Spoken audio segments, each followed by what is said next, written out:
আসসালামু আলাইকুম রহমতুল্লাহ বরকাত। মনে করি গাছ মাঝে বিভিন্ন আমাদের তদবিরাতে হাজির হয়ে থাকি। শিং মাছ দিয়ে কীভাবে বশীকরণ করা হয়, শিং মাছ দিয়ে বশীকরণ এবং শত্রুকে বান মারা এই শিং মাছ দিয়ে করা হয়।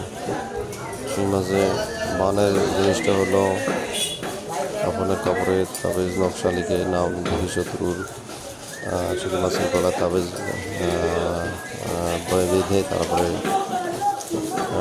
কোনো নদীতে ফেলে দিলে শত্রু পাগল হয়ে যাবে। বশীকরণ ঠিক তেমনিভাবে বশীকরণ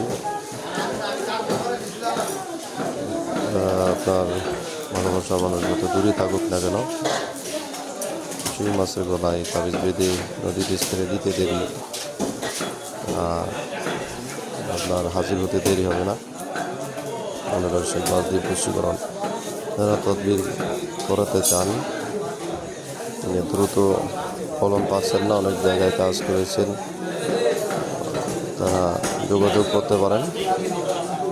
সুমন কবিরাজ যোগাযোগ করার নাম্বার এবং হোয়াটসঅ্যাপ নাম্বার কন্ট্যাক্ট করতে পারেন 01968117795। এই নাম্বারে যোগাযোগ করতে পারেন। সবাই ভালো থাকবেন। আসসালামু আলাইকুম রহমতুল্লাহ।